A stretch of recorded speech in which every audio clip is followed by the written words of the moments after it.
நிறைய shop owners நினைப்பாங்க product ஸ்ட்ராங்கா இருந்தா போதும், ஆஃபர் கொடுத்து சேல்ஸ் பண்ணிடலாம்னு. ஆனா அது மட்டுமே போதாதுங்க. ஆன்லைன்ல கூட அந்த ப்ராடக்ட் கிடைக்கும். நம்ம கடைக்கு வர்றாங்கன்னா எக்ஸ்பீரியன்ஸ்க்கு தாங்க.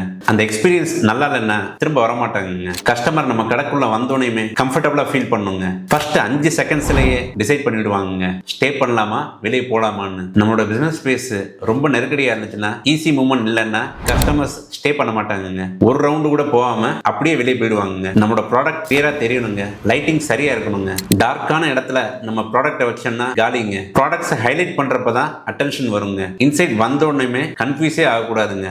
எங்க போகணும், எதை ஃபர்ஸ்ட் பார்க்கணும் அப்படிங்கிற ஃப்ளோ கரெக்டா இருக்கணுங்க. கஸ்டமர்ஸ் எப்பயுமே எடுத்தோடனே வாங்க மாட்டாங்க. ஃபர்ஸ்ட் ஃபீல் பண்ணுவாங்க. சேஃபா ஃபீல் பண்ணா தான் டச் பண்ணி பார்ப்பாங்க. டச் பண்ணி பார்த்தா தான் சேல்ஸ் கன்வெர்ட் ஆகுங்க. நம்ம ஷாப்ல கம்ஃபர்ட் இல்லைன்னா வாங்குறதுக்கே இன்ட்ரெஸ்ட் இருக்காதுங்க. நம்ம ஷாப்ல 5 நிமிஷம் எக்ஸ்ட்ரா இருந்தாங்கன்னா பர்ச்சேஸ் பண்றதுக்கு சான்சஸ் நிறைய இருக்குங்க.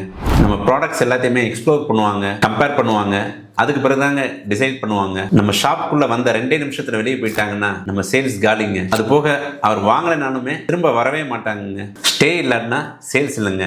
கஸ்டமர் நம்ம பிளேஸ்ல டைம் ஸ்பெண்ட் பண்ணலன்னா நம்ம பிசினஸ் க்ரோத் ஆகாதுங்க. அதனாலதான் ஷாப்பை டிசைன் பண்றப்போ கஸ்டமர் எப்படி மூவ் பண்ணுவாங்க, எதை ஃபர்ஸ்ட் பார்ப்பாங்க, அதுதான் நம்ம ஃபர்ஸ்ட் யோசிக்கணுங்க. உங்க ஷாப்ல ப்ராடக்ட்ஸை டிஸ்பிளேல வைக்கிறதுக்கு முன்னாடி கஸ்டமரோட மூவ்மெண்ட்டை கவனிக்கணுங்க. அதுதான் ரொம்ப முக்கியம். டிசைனுக்கு முன்னாடி கிளாரிட்டி.